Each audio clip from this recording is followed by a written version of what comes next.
ಎಲ್ಲರಿಗೂ ಕೂಡ ಸಂಸ್ಕೃತಿ ಆಚರಣೆ ಯೂಟ್ಯೂಬ್ ಚಾನಲ್ಗೆ ಸ್ವಾಗತ. ಈಗಾಗಲೇ ನಿಮಗೆ ಗೊತ್ತಿರುವ ಹಾಗೆ ವರ್ಧಂತಿಯನ್ನು ಮನೆಯಲ್ಲಿ ಆಚರಿಸ್ತು. ಅವತ್ತು ನಮ್ಮ ಮನೆಯಲ್ಲಿ ಒಂದು 3 ಇನ್ಸಿಡೆಂಟ್ಗಳು ಒಂದೇ ದಿನದಲ್ಲಿ ನಡೆದು ಆ ವಿಚಾರವನ್ನು ಹೇಳಲಿಕ್ಕೆ ಈ ವಿಡಿಯೋನ ಮಾಡ್ತಾ ಇದ್ದೇನೆ. 3 ವಿಚಾರ ಅಂತಂದರೆ ಹೇಳೋಕ್ಕೆ ತುಂಬ ಲಾಂಗ್ ಆಗುತ್ತೆ ವಿಡಿಯೋ. ಸೊ ನಾನು ಆದಷ್ಟು ಟ್ರೈ ಮಾಡ್ತೀನಿ. ಅಟ್ಲೀಸ್ಟ್ ಈ ವಿಡಿಯೋದಲ್ಲಿ ಫುಲ್ ಆಗಲಿಲ್ಲ ಅಂದರೂ ನೆಕ್ಸ್ಟ್ ವಿಡಿಯೋದಲ್ಲಿ 3 ವಿಚಾರವನ್ನು ಹೇಳಲಿಕ್ಕೆ ಪ್ರಯತ್ನ ಮಾಡ್ತೇನೆ. ಮೊದಲಿಗೆ ಬೆಳಗ್ಗೆ ಎದ್ದು ನಾನು ಮನೆಯೆಲ್ಲಾನು ಒರೆಸಿ ದೇವ್ರ ಸಾಮಾನೆಲ್ಲ ಬೆಳಗ್ಗೆ ನೀಟಾಗಿ ಕ್ಲೀನ್ ಮಾಡಿ ಹೂವೆಲ್ಲ ಹಾಕಿ ಫುಲ್ ನೀಟಾಗಿ ಡೆಕೋರೇಷನ್ ಎಲ್ಲ ಮಾಡಿದೆ ಫೋಟೋಗಳಿಗೆ.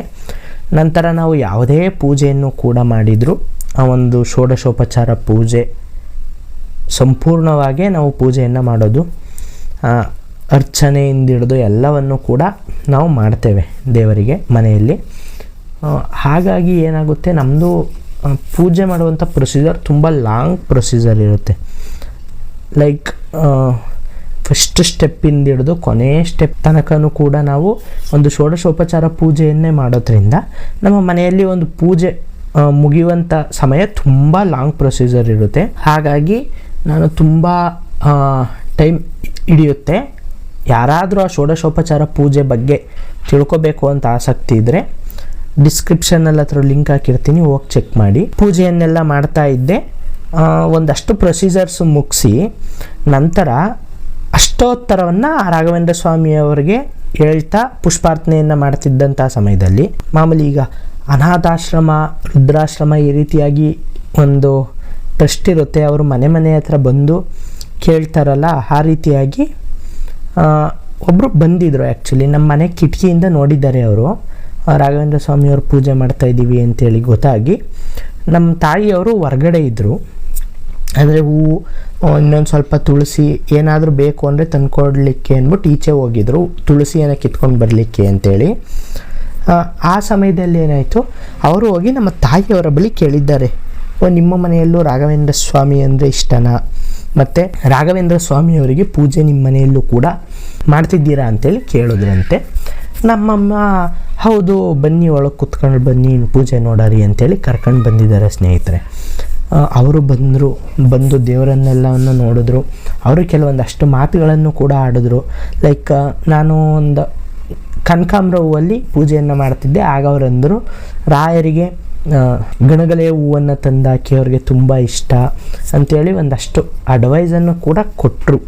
ಆ್ಯಕ್ಚುಲಿ ನಾವು 8 ದಿನದಿಂದ ಸ್ಟೆಪ್ ಬೈ ಸ್ಟೆಪ್ ಪೂಜೆ ಮಾಡ್ತಾ ಬಂದಿದ್ದರಿಂದ ಪ್ರತಿದಿನ ಒಂದೊಂದು ರೀತಿ ಹೂವು, ಮೊದಲನೇ ಗಣಗಲೆ ಹೂವು, ಮಲ್ಲಿಗೆ, ಸಾಮಂತಿಗೆ, ಕನಕಾಂಬರ, ಸುಗಂಧರಾಜ, ಬಟನ್ಸ್, ರೋಸು ಈ ರೀತಿಯಾಗಿ ಹೂಗಳಿಂದ ಮಾಡ್ತಾ ಬರ್ತಿದ್ದೋ. ಆ ಕೊನೆಯ ದಿನ 8ನೇ ದಿನ ಅಂದರೆ ಕೊನೆಯ ದಿನ ಆಗಿತ್ತಲ್ಲ, ಆ ದಿನ ಆಗಿದ್ದ ಕಾರಣ ನಾವು ಅವತ್ತು ಕನಕಾಂಬರ ಪುಷ್ಪದಲ್ಲಿ ಪೂಜೆಯನ್ನು ಮಾಡಲಿಕ್ಕೆ ಅಂತೇಳಿ ನಾವು ಡಿಸೈಡ್ ಮಾಡ್ಕೊಂಡಿದ್ದು. ಸೊ ಅದೇನಾಯಿತು, ಕನಕಾಂಬರವನ್ನೆಲ್ಲ ಒಂದು 1/4 kg ಅಷ್ಟು ಕನಕಾಂಬರ ಎಲ್ಲ ತಂದು ಎಲ್ಲ ಸೆಟ್ ಮಾಡಿ ಇಟ್ಕೊಂಡಿದ್ದೋ. ಅವರು ಬಂದು ಕೆಲವೊಂದನ್ನು ಹೇಳಿದ್ರು. ಮತ್ತು ಅವರು ಹೇಳ್ತಾಯಿದ್ರು, ನನ್ನ ಕನಸಲ್ಲೂ ರಾಘವೇಂದ್ರ ಸ್ವಾಮಿಯವರು ಬಂದಿದ್ದಾರೆ, ನನ್ನ ಇಷ್ಟ ದೇವರೇ ರಾಘವೇಂದ್ರ ಸ್ವಾಮಿಯವರು, ಮಂತ್ರಾಲಯಕ್ಕೆ ಹೋಗಲಿಕ್ಕೆ ಆಗಿಲ್ಲ, ಆದರೆ ನಾನು ತುಂಬ ಪ್ರತಿ ಗುರುವಾರ ತಪ್ಪದೇ ಪೂಜೆ ಮಾಡ್ತೇನೆ, ಇವತ್ತು ನಾನು ದೇವಸ್ಥಾನಕ್ಕೆ ಹೋಗಬೇಕು ಅಂಥೇಳಿ ಅಂದ್ಕೊಂಡಿದ್ದೆ, ಆದರೆ ಇಲ್ಲೇ ದರ್ಶನ ಆಯಿತು ಅಂಥೇಳಿ ಅವರು ಅಂದಿದ್ದಕ್ಕೆ ನಮಗೆ ತುಂಬ ಖುಷಿ ಆಗ್ತಾ ಆ್ಯಕ್ಚುಲಿ. ಯಾಕಂದರೆ ಅವರ ಕೆಲಸದ ಒತ್ತಡದಲ್ಲಿದ್ದರು ಅವರು. ಆ್ಯಕ್ಚುಲಿ ಇಲ್ಲಿ ಹೋಗಬೇಕು, ನೆಕ್ಸ್ಟ್ ಮನೆಗೆ ಹೋಗಬೇಕು, ಆ ಏರಿಯಾಗೆ ಹೋಗಿ ಕಂಪ್ಲೀಟ್ ಮಾಡಬೇಕು, ಈ ಏರಿಯಾ ಅಂದರೆ ನಾವಿರುವಂಥ ಸ್ಥಳಕ್ಕೆ ಏನು ಮಾಡ್ತಾರೆ ಅವರು, ಪ್ರತಿ ತಿಂಗಳಿಗೆ ಅಥವಾ 2 ತಿಂಗಳಿಗೆ ಒಮ್ಮೆ ಬರ್ತಾರೆ. ಒಮ್ಮೆ ಬಂದು ಅಮೌಂಟನ್ನು ಕಲೆಕ್ಟ್ ಮಾಡ್ಕೊಳ್ತಾರೆ.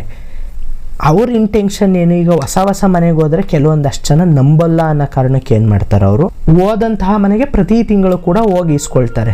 50 ರೂಪೀಸ್ ಅಮೌಂಟನ್ನು ಪ್ರತಿ ತಿಂಗಳು ಮಿಸ್ ಮಾಡದೆ ಬರ್ತಾರೆ, ಇಸ್ಕೊಳ್ತಾರೆ, ಹೋಗ್ತಾರೆ. ಈ ರೀತಿಯಾಗಿ ಮಾಡ್ತಿದ್ರು. ಅವರ ಕೆಲಸದ ಟೆನ್ಷನ್ನಲ್ಲಿ ಅವರು ಮಠಕ್ಕೆ ಹೋಗೋಕ್ಕಾಗಿಲ್ಲ, ಪೂಜೆ ಮಾಡೋಕ್ಕಾಗಿಲ್ಲ ಅಂತೇಳಿ ಹೇಳ್ತಿದ್ರು. ಆದರೆ ಅವರು ನಮ್ಮ ಮನೆಗೆ ಬಂದಿದ್ದು ನಮಗೆ ಆಶ್ಚರ್ಯ ತಂತು, ಮತ್ತು ಅವ್ರಿಗೂ ಅದೇ ಖುಷಿ. ಕೆಲಸದಲ್ಲೇ ರಾಯರನ್ನು ಅವರು ನೋಡಿಕೊಂಡ್ರು. ಇದರಲ್ಲಿ ಏನು ನಾವು ತಿಳ್ಕೊಬೇಕು ಅಂದರೆ, ರಾಘವೇಂದ್ರ ಸ್ವಾಮಿಯವರ ಪೂಜೆಯನ್ನು ನೋಡಲಿಕ್ಕೆ ಅರ್ಹತೆ ಇರುವವರು ಎಲ್ಲೋದರೂ ಕೂಡ ಅವರ ಪೂಜೆ ನೋಡ್ಬೋದು. ಅವರ ಮುಂದೆ ಕೂರುವಂತಹ ಅರ್ಹತೆ ಇರುವವರು ಎಲ್ಲೇ ಹೋಗಿರಲಿ ರಾಯರು ಅವರನ್ನು ಅವರಿದ್ದಲ್ಲಿಗೆ ಕರೆಸ್ಕೊಳ್ತಾರೆ. ಈ ರೀತಿ ನಾವು ಅಭಿಷೇಕ ಎಲ್ಲ ಮಾಡೋದು, ಪ್ರತಿಯೊಂದು ಪೂಜೆಯನ್ನು ಮುಗೀತು. ಆ್ಯಂಡ್ ಇನ್ನೊಂದೇನು ಅಂದ್ರೆ ಕೊನೆ ತನಕಲೂ ಇದ್ರು, ಪೂಜೆ ಮುಗಿದು ಪ್ರಸಾದವನ್ನು ತಗೊಂಡು ಹೋದರು.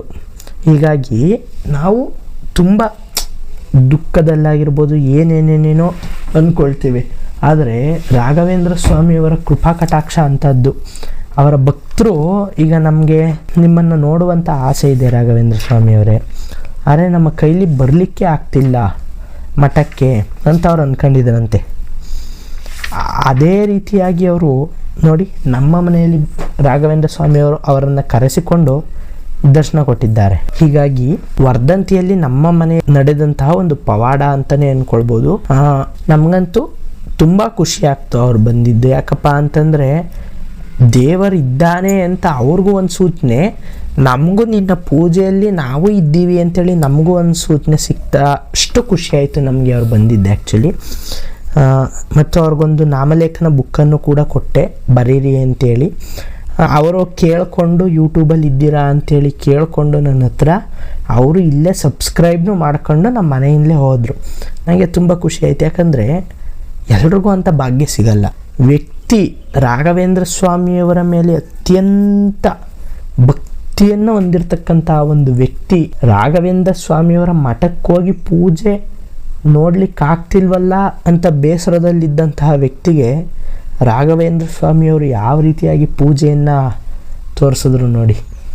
ಇದು ರಾಘವೇಂದ್ರ ಸ್ವಾಮಿಯವರ ಭಕ್ತಿ ಮಾಡುವಂತಹ ಜನರಿಗೆ ಅವರು ಕೊಡುವಂತಹ ಒಂದು ಕಾರುಣ್ಯ ಈ ರೀತಿಯಾಗಿರುತ್ತೆ. ಆಯ್ತಮ್ಮ ನೀನು ನಾನು ಇರುವಲ್ಲಿಗೆ ಬಾ ಅಂತೇಳಿ ನಾನು ಹೇಳೋದಿಲ್ಲ, ನಿನ್ನ ಕೆಲಸದಲ್ಲೇ ನಾನು ನನ್ನನ್ನು ಕಾಣಿಸ್ತೇನೆ ಅಂತೇಳಿ ಅವರಿಗೆ ಆ ಒಂದು ರಾಘವೇಂದ್ರ ಸ್ವಾಮಿಯವರ ದರ್ಶನ ಭಾಗ್ಯ ಸಿಕ್ತು. ಕೆಲವೊಂದಷ್ಟು ಜನಕ್ಕೆ ಅದು ಕೂಡ ಸಿಕ್ಕಿರೋಲ್ಲ. ವರ್ಧಂತಿ ಇದೆ, ಹೋಗ್ಬೇಕು ಅಂದ್ಕೊಳ್ತಾರೆ, ಹೋಗ್ಲಿಕ್ಕಾಗೋದಿಲ್ಲ. ಆದರೆ ಇವರಿಗೆ ಅಂಥ ಅದೃಷ್ಟ ಸಿಕ್ಕಿದ್ದು ನಮಗಂತೂ ಬಹಳ ಖುಷಿಯಾಗಿದೆ. ಈ ವಿಡಿಯೋವನ್ನು ನೋಡ್ತಾ ಇದ್ದರೆ ನೀವೇನಾದರೂ ದಯಮಾಡಿ ನಮಗೆ ಕಮೆಂಟ್ ಮಾಡಿ ತಿಳಿಸಿ, ಕಮೆಂಟಲ್ಲಿ ಹಾಕಿ ನಾನು ಬಂದಿದ್ದೆ ಅಂಥೇಳಿ. ಈ ವಿಡಿಯೋ ನೋಡ್ತೀರಾ ಅಂತ ನಾನು ನಂಬಿಕೆ ಇಟ್ಟಿದ್ದೇನೆ. ಮತ್ತು ನಿಮ್ಮ ಮನೆಯಲ್ಲಿ ಯಾವ ರೀತಿಯಾಗಿ ವರ್ಧಂತಿಯನ್ನು ಮಾಡಿದ್ರಿ ಮತ್ತು ಏನಾದರೂ ಒಳ್ಳೆಯ ಸೂಚನೆಗಳು ಸಿಕ್ಕಿದರೆ ಅವತ್ತಿನ ದಿನದಲ್ಲಿ ದಯಮಾಡಿ ನಮಗೆ ಕಮೆಂಟ್ ಮೂಲಕ ತಿಳಿಸಿ. ಧನ್ಯವಾದಗಳು. ಇದೇ ರೀತಿ ನನ್ನ ಚಾನಲನ್ನು ಲೈಕ್ ಮಾಡಿ, ಶೇರ್ ಮಾಡಿ, ಕಮೆಂಟ್ ಮಾಡಿ, ಸಬ್ಸ್ಕ್ರೈಬ್ ಮಾಡಿ. ಧನ್ಯವಾದಗಳು.